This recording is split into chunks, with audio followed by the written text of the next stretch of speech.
continuidade ao nosso conteúdo de geografia, a gente viu fontes de energias, né? Renováveis e não renováveis. Por exemplo, a água, a chuva, é uma fonte de energia renovável, assim como o sol. Lembra da nossa aula? E também revisando aí alguma questão do seu exercício, você enviou para mim, como vocês responderam corretamente, não é isso? Com relação ao sol, da energia solar, é uma energia renovável, assim como o vento, a energia eólica, né? Só que nosso ponto de estudo, a gente vai focar com relação a isso aqui.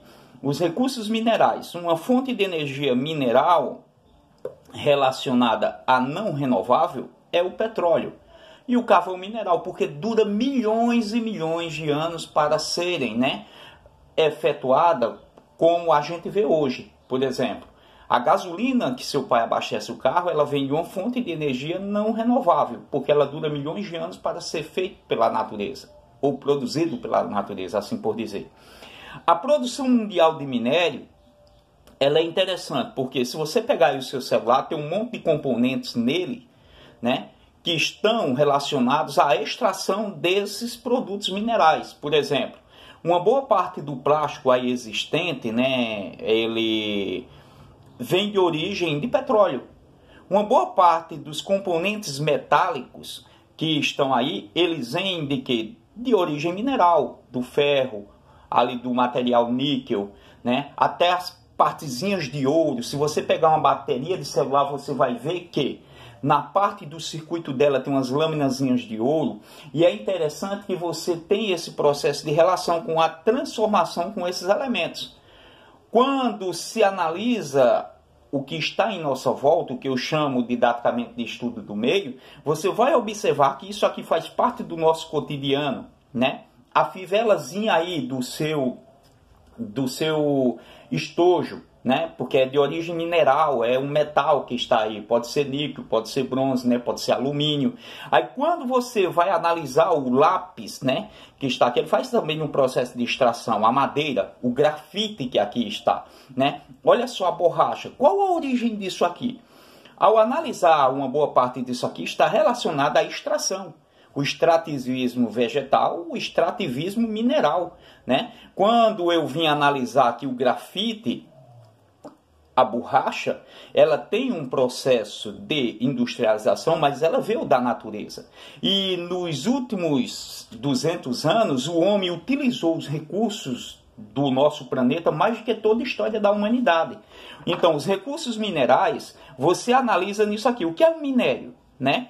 Quais são os minérios? Né? Vou dar um exemplo, minério de ferro.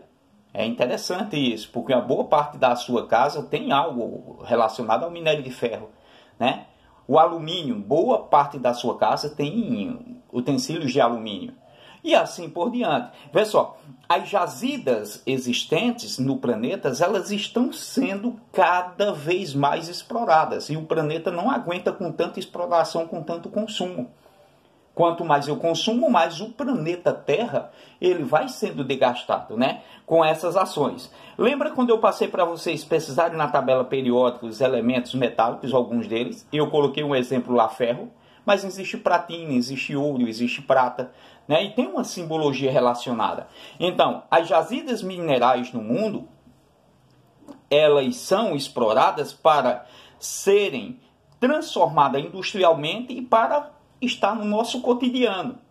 Quando a gente identifica esse processo relacionado à extração, a gente vai identificar que existe também por trás uma degradação.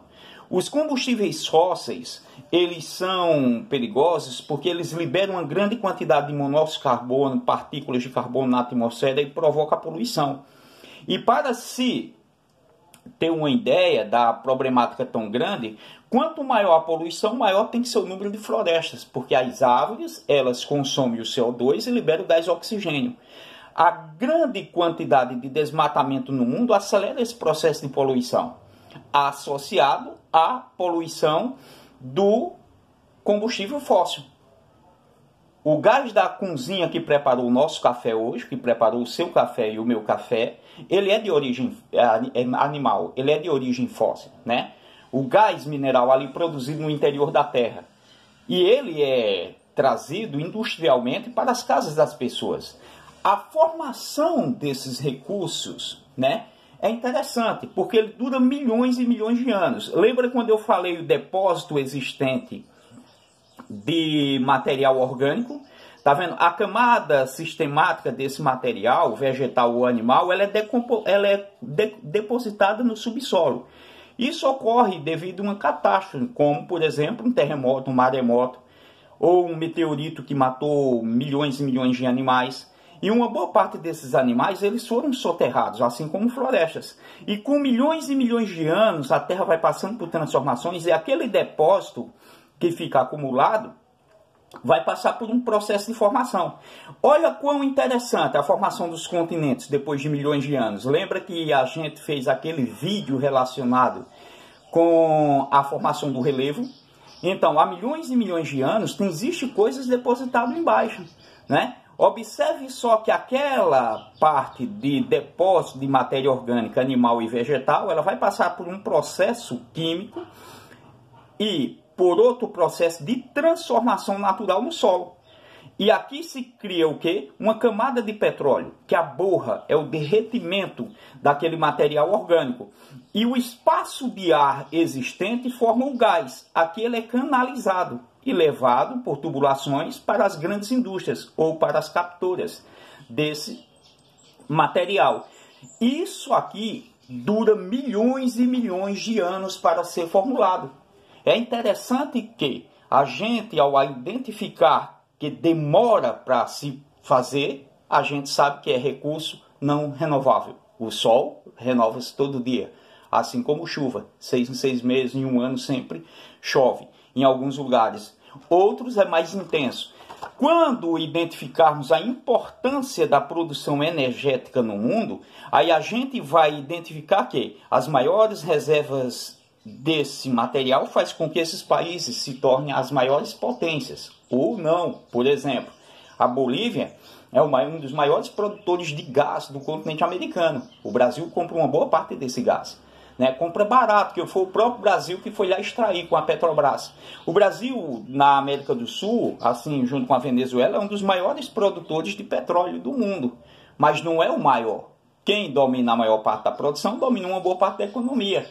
E quem consome a maior parte da produção é um país rico. Por exemplo, os Estados Unidos é o maior consumidor de energia do mundo.